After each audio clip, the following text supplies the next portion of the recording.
Assalamualaikum warahmatullahi wabarakatuh. Selamat pagi anak-anak semua. Pada hari ini kalian bertemu dengan saya, Ibu Nurida, dalam pelajaran IPA. Sebelum memulai pelajaran, kita akan membaca doa bersama. Ikuti saya. Bismillahirrahmanirrahim. Rabbi zidni ilma warzuqni fahman birahmatika ya arhamar rahimin. Amin.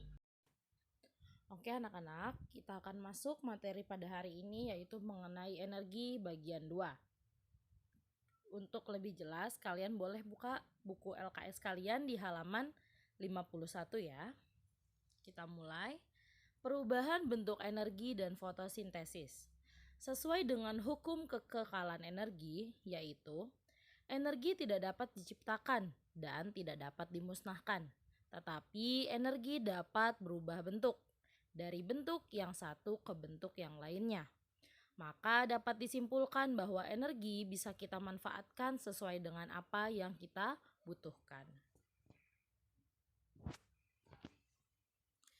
Perubahan bentuk energi. Bentuk energi dapat mengalami beberapa perubahan sesuai dengan tadi hukum kekekalan energi. Nah, ada beberapa energi atau perubahan energi yang paling sering atau paling banyak dimanfaatkan atau paling sering ditemui dalam kehidupan sehari-hari, yaitu perubahan dari energi listrik menjadi beberapa energi yang lainnya. Di dalam video ini, materi hari ini akan kita bahas beberapa perubahan energi, yaitu yang pertama, energi gerak menjadi energi panas. Nah, untuk contoh dari perubahan energi gerak menjadi energi panas ini adalah telapak tangan yang terasa panas ketika kita gosokkan antara telapak kanan dan kiri secara bersamaan dalam beberapa saat. Nah, energi gerak di sini adalah di mana saat tangan kalian bergerak menggosok antara telapak kanan dan telapak kiri. Lalu, setelah beberapa saat, yang terasa akibat dari gosokan telapak tangan kanan dan kiri adalah energi panas. Makanya ketika di area atau di dataran tinggi, kebanyakan orang ketika kedinginan akan menggosokkan telapak tangan mereka, lalu mereka tempelkan ke arah pipi. Karena ketika mereka menggosokkan tangan mereka, lalu mereka tempelkan, tubuh mereka merambat panas yang tadinya hanya di pipi merambat ke arah tubuh mereka. Yang kedua, ada perubahan energi gerak menjadi energi bunyi. Contohnya adalah ketika bertepuk tangan. Energi gerak adalah ketika telapak tangan kanan dan kiri ditabrakan, ditepuk, lalu menjadi energi bunyi. Nah, tepukan dari telapak tangan kanan dan kiri ini akan menghasilkan suara. Nah, itu adalah energi bunyi yang dihasilkan dari tepukan tangan. Perubahan energi yang ketiga ada perubahan bentuk energi panas menjadi energi gerak. Contohnya dari perubahan energi ini adalah energi panas dari lilin yang dinyalakan akan menggerakkan kertas spiral yang ada di atasnya. Kenapa bisa seperti itu? Karena dari energi panas dari lilin tersebut memberikan hawa atau udara panas sehingga kertas yang terdapat di atasnya ini bergerak memutar di atas api tersebut. Lalu yang keempat ada perubahan energi kimia menjadi energi panas. Nah, energi kimia ini bisa kita dapatkan dari makanan yang menghasilkan panas di dalam tubuh. Hal ini ditandai dengan timbulnya keringat saat makan dan sesudah makan berlangsung. Jadi energi makanan diolah di dalam tubuh. Nah, makanan ini tadinya bahan kimia kan. Nah, bahan kimia yang kita serap melalui makan lalu berubah menjadi energi panas. Timbullah keringat ketika kita makan atau sesudah kita makan. Lalu energi kimia dari gas dan juga dari minyak tanah yang terjadi pada kompor. Energi gas pada kompor gas mengalir dari tabung gas lalu hingga sampai di kompor berubah menjadi energi panas ketika api dinyalakan karena gas yang mengalir. Lalu ada energi kimia dari minyak tanah. Ini ketika kita nyalakan api, ketika kita sambung dengan api, itu akan menyala sehingga menjadi panas. Nah, itu ada 3 contoh dari perubahan energi kimia menjadi energi panas. Selanjutnya, perubahan energi yang kelima, ada perubahan energi listrik menjadi energi panas. Energi listrik yang kita maksud adalah di rumah biasanya kalian untuk menyalakan lampu, untuk menyalakan setrika baju, lalu menyalakan magic jar atau penanak nasi itu menggunakan listrik. Nah, dari energi listrik yang ada di rumah itu akan timbul panas pada mesin setrika. Ketika kalian mencolok kabel, panas pada setrika akan naik. Nah, sehingga timbullah panas pada setrikaan.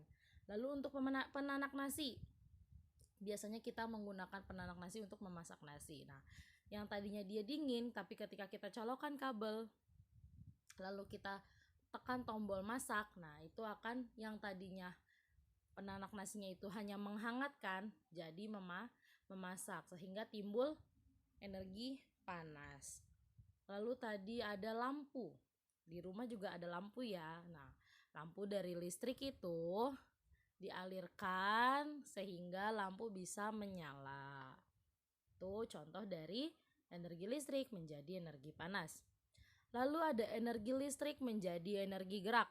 Nah, energi listrik tadi seperti yang tadi ada di contoh sebelumnya yang ada di rumah energi listrik. Aliran listrik ini akan mengubah gerak benda. Kipas angin contoh yang pertama. Yang tadinya dia terdiam, ketika dicolokkan, dia akan berputar membuat ruangan menjadi lebih dingin atau lebih segar.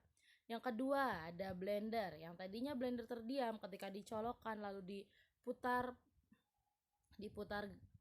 mesin turn on turn off-nya atau tombol saklarnya, itu dia akan bergerak memutar.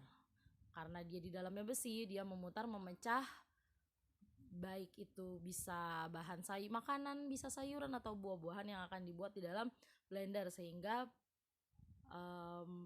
bahan makanan tersebut menjadi lebih halus karena gerakan dari pisau yang berputar di dalam blender. Lalu ada bor listrik. Dia juga namanya bor listrik, berarti dia harus menggunakan listrik dulu, dicolokkan lalu baru dia bisa bergerak atau bekerja sesuai dengan tugas dari alat tersebut. Selanjutnya ada perubahan bentuk energi dari energi cahaya menjadi energi panas. Perubahan bentuk energi cahaya ini adalah energi cahayanya ini berasal dari sinar matahari. Dia merambat untuk mendekati, bisa kalian lihat itu di situ ada loop atau kaca pembesar. Lalu kita letakkan kertas di bawah loop. Lama-kelamaan sinar matahari yang memancar hingga ke loop, dari loop ini dipantulkan lagi ke dalam kertas. Timbullah energi panas di dalam kertas tersebut. Kertas akan menjadi terbakar. Nah, ini adalah salah satu contoh dari energi cahaya menjadi energi panas. Yang tadinya kertas tersebut tidak kenapa-napa karena pancaran sinar matahari yang merambat dari matahari melalui loop, lalu dari loop dirambatkan lagi ke kertas, itu kertas tersebut yang tadinya tidak apa-apa menjadi terbakar. Selanjutnya, proses perubahan energi dalam fotosintesis. Fotosintesis merupakan proses perubahan energi cahaya matahari atau panas menjadi energi kimia yang kemudian disimpan dalam bentuk glukosa. Proses perubahan energi biasa terjadi pada tumbuhan dan beberapa ganggang laut yang memiliki zat hijau daun. Jadi fotosintesis ini biasanya terjadi pada tumbuhan yang memiliki zat hijau daun dan juga ganggang laut, hewan ganggang laut yang memiliki zat hijau daun. Adapun yang diperlukan oleh tumbuhan untuk berfotosintesis antara lain cahaya matahari paling diperlukan, lalu ada CO2 atau kita biasa sebut karbon dioksida, lalu ada H2O atau air, dan juga klorofil. Nah, klorofil ini juga penting. Zat hijau daun yang tadi kita sebutkan ini biasa disebut dengan atau dikenal dengan klorofil. Proses fotosintesis terjadi di bagian daun yang namanya kloroplas. Lebih khususnya menggunakan klorofil, yaitu pigmen hijau yang terdapat di daun yang berwarna hijau. Jadi nama tempat terjadinya proses fotosintesis adalah kloroplas. Nah, yang dilakukan yang terjadi di dalam kloroplas ini adalah proses fotosintesis oleh zat yang namanya klorofil. Di sini bisa kita lihat cahaya matahari, lalu ada tanaman stroberi. Di situ terdapat karbon dioksida, klorofil, oksigen, dan glukosa. Lalu ada air. Nah, pada denah di bawah di kotak terdapat susunan seperti apa sih terjadinya atau terbentuknya oksigen dan glukosa dari tumbuhan. Kita kan manusia setiap hari bernapas menghirup oksigen. Nah, oksigen yang kita hirup ini dihasilkan dari tumbuhan. Nah, tumbuhan ini dalam menghasilkan oksigen memerlukan karbon dioksida. Tapi harus dengan bantuan cahaya matahari dan juga klorofil. Prosesnya adalah air diserap oleh akar. Nih kan kita biasa nyiram tanaman nih. Nah, nyiram tanaman kan pasti air terserap sama tanah. Nah, yang menyerap itu nggak cuma tanah tapi juga akar dari tumbuhan. Nah, akar dari tumbuhan ini menyerap air dan juga daun ini menyerap karbon dioksida dari polusi-polusi asap, itu karbon dioksida yang diserap oleh daun. Nah, air sama karbon dioksida diserap dengan bantuan cahaya matahari dari luar dan klorofil dari dalam kloroplas. Ini akan terjadi atau terbentuk sebuah yang namanya glukosa dan oksigen.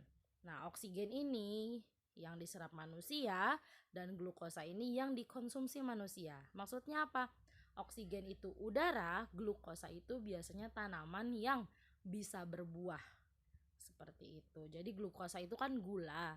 Nah, makanya biasanya yang menghasilkan glukosa atau buah ini biasanya di daunnya ini memiliki klorofil atau zat hijau daun. Nah, di sini ada gambar kloroplas. Jadi di awal itu ada leaf atau daun, lalu ada anatomi dari daun, lalu ada struktur sel dari daun, lalu ada gambar kloroplas. Nah, di dalam kloroplas ini ada grana atau stomata yang dapat menyerap sinar matahari. Nah, di dalam daunnya ini, di dalam kloroplasnya inilah terjadi pertukaran dibantu oleh xilem dan floem dalam menyerap, mengantarkan dan mengambil oksigen dan juga karbon dioksida. Jadi diambillah karbon dioksida lalu dikeluarkanlah oksigen. Nah, di sini gambar dari pekerjaannya si kloroplas ini. Sampai sini mudah-mudahan kalian paham dengan materi saya. Di sini ada soal, silahkan kalian kerjakan. Nanti kalian isi pilihan yang ada di dalam Google Form. Semoga kalian paham dengan materi hari ini. Soalnya ada 1, 2, 3, 4, 5. Ya, ada 5 soal, kalian isi Google Form. Mudah-mudahan kalian paham dengan materi hari ini. Sampai bertemu di PTMT. Mudah-mudahan ketika kita masuk kalian bisa menjawab pertanyaan dari Bu Guru ya. Oke, tetap jaga kesehatan, tetap patuhi protokol kesehatan. Semangat belajar. Wassalamualaikum warahmatullahi wabarakatuh. Oke anak-anak, supaya kalian tahu kapan saya upload video materi yang selanjutnya, bisa minta tolong subscribe channel saya ya. Dan jangan lupa klik tombol like jika kalian paham dengan materi yang saya berikan. Terima kasih.